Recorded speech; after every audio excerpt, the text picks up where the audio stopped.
Hi guys, আশা কৰোঁ মই আপোনালোকৰ সকলোৰে খবৰ ভাল। মোৰ খবৰটো ভালেই। তো আজি মই আপোনালোকক দেখাব ওলাইছোঁ যে আমাৰ ঘৰত মা মনসাৰ পূজা। মই ভাবিছোঁ কেনেদৰে আমি আয়োজন কৰিছোঁ তাকেই দেখাম আপোনালোকক। তো এই আগদিনাৰ এয়া পৰিস্থিতি বজাৰ পাতি কৰিলোঁ। তাৰপাছত আৰু পেণ্ডেলৰো কিছুমান কাম আছিলে। তো আমাৰ এই ৰকী একদম ফেন লাগি শেষ জানেনে।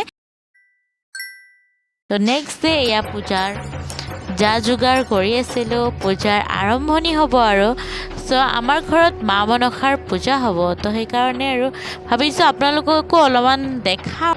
কিছুমানৰ শুৱনি থাকে পাৰ যোৰা। এনেকুৱাকৈ আৰু ধৰক পূজাৰ আৰম্ভণিৰ লগে লগে অলপ পূজা হোৱাৰ পিছতেই পাৰৰ এনেকুৱা উচৰ্গা কৰা হয়। এনেকুৱা আৰু আমাৰ খিচাৰীৰো যোগাৰ কৰি আছে আৰু দাদাহঁতে এনেকৈ মিলি পেলাই। তাৰপাছত আৰু ইয়াত কিউট মুমেণ্ট এটা আপোনালোকক দেখাইছোঁ। দেখিছেনে বেবীটো কি ধুনীয়াকৈ যুঁজি আছে পাৰটোৰ লগত, ভালে লাগে দেখিব। আজিৰ আউটফিট এয়া আছিলে মোৰ। কেনেকুৱা লাগিছে আপোনালোকে নিশ্চয় জনাব। মই আপোনালোকক পূজাৰ বিষয়েও অলপমান ক'ম বুলি ভাবিছোঁ। মনসা পূজা কিয় পতা হয় আৰু কেনেকৈ কৰা হয় এইখিনি সকলো কথা আপোনালোকক জনাম। মা মনসাৰ জন্মৰ কথাও আপোনালোকক জনাম। তো আপোনালোকে আশা কৰোঁ ভাল পাব। Let's gate started.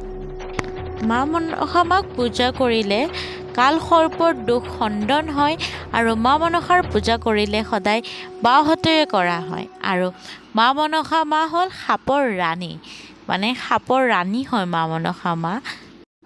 এতিয়া আমাৰ দেওধনীৰ সময় হ'ল, দেওধনী নৃত্য বুলিও কোৱা হয়। সকলো দেওধনীক ধুনীয়াকৈ সেৱা অৰ্চনা কৰি নিমন্ত্ৰণ জনোৱা হয়। মই ভাবিছোঁ অলপমান জন্মৰ কথা আপোনালোকক কওঁ। মা মনসা মাৰ মা পাৰ্বতীয়ে হাজাৰ হাজাৰ অসুৰক বধ কৰিছিলে আৰু মা পাৰ্বতীৰ সেই ৰূপৰ কাৰণে নাগৰজাৰ বাসুকীৰ ভনীয়েকৰ মৃত্যু হৈছিলে।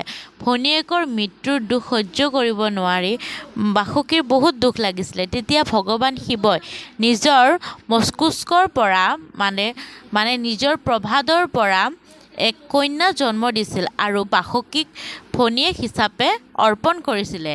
যিহেতু এই কন্যা মহাদেৱৰ মানৱ কন্যা আছিল, সেইকাৰণে কন্যাটিৰ নাম আছিল মা মনসা মনসা। তাৰ পিছত বাসুকীয়ে নিজৰ ভনীয়েক হিচাপে গ্ৰহণ কৰি নাগলোকলৈ ৰাওনা হওঁতে বাসুকীয়ে মা মনসাৰ বিষ সহ্য কৰিব পৰা নাছিলে আৰু তাৰ কাৰণে মহাদেৱ বাবাক স্মৰণ কৰিলে। স্মৰণ কৰাৰ পিছত মহাদেৱ বাবা যেতিয়া আহি পেলাই সুধিলে, তাৰপিছত বাসুকীয়ে ক'লে, এই কন্যা শিশুটিৰ বিষ মই সহ্য কৰিব পৰা নাই। ময়ে সহ্য কৰিব পৰা নাই যদি শিশুটিয়ে কেনেকৈ সহ্য কৰি আছে। তাৰ পাছত মহাদেৱ বাবাই মনসা মাক শিশু অৱস্থাৰ পৰা লৈ গৈ যুৱতী অৱস্থালৈ লৈ গ'ল। তাৰপাছত যিহেতু মা মনসা মা মহাদেৱৰ পুত্ৰী, সেইকাৰণে মা মনসা মাৰ গাত বহুতো ধৰণৰ শক্তি আছিলে আৰু অদ্ভুত শক্তিও আছিলে। তাৰপাছত যেতিয়া মা মনসা মা ডাঙৰ হ'ল, যেতিয়া মা মনসা মাই গম পালে যে তেওঁৰ গাত অদ্ভুত শক্তি আছে, তেতিয়া মা মনসাৰ অহংকাৰ হ'ল আৰু মা মনসা মাক এনেকুৱা অহংকাৰ হ'ল যে গণেশ আৰু কাৰ্তিকক যেনেদৰে পূজা কৰে তেনেদৰে মোকো পূজা কৰিব লাগিব। তেতিয়া মা মনসা মায়ে এনেকৈ মনুষ্যসকলক নিজৰ ফালে কৰিব বিচাৰিলে আৰু যেন পূজা কৰে, তেনেকুৱা ধৰণৰ অত্যাচাৰো চলালে যে মোক পূজা কৰক বুলি।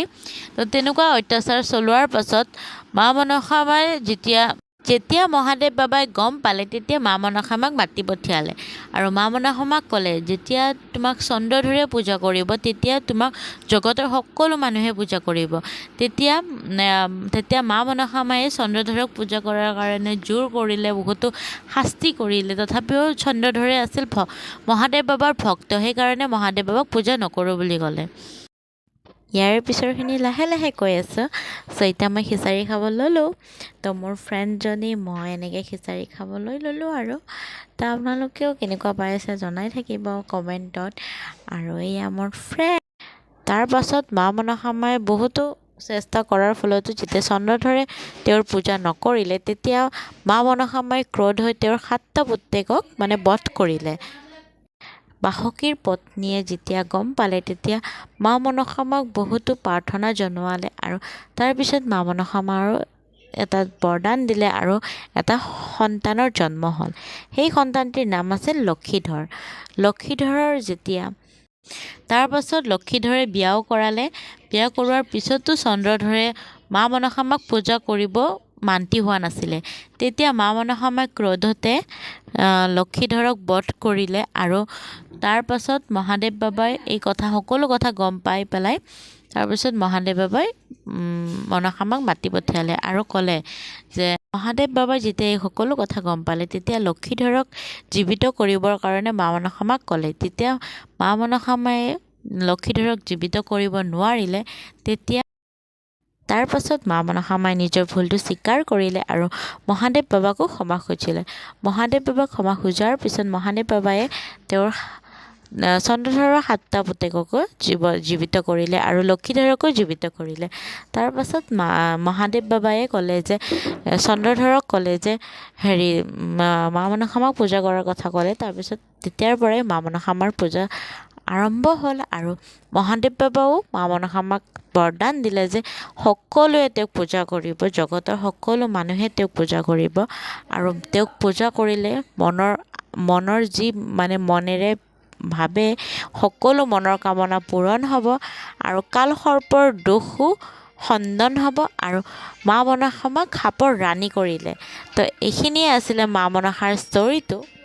কেনেকুৱা পালে আপোনালোকে মোক জনাব। ময়ো বহুতো কথা শিকিলোঁ আৰু আপোনালোককো মই যিখিনি পাৰোঁ আপোনালোকক জনাব বিচাৰিলোঁ। আপোনালোকক কিবা ভুল হ'লে বিভিন্ন জেগাৰ শুধৰাব বুলি মই চেষ্টা কৰিছোঁ।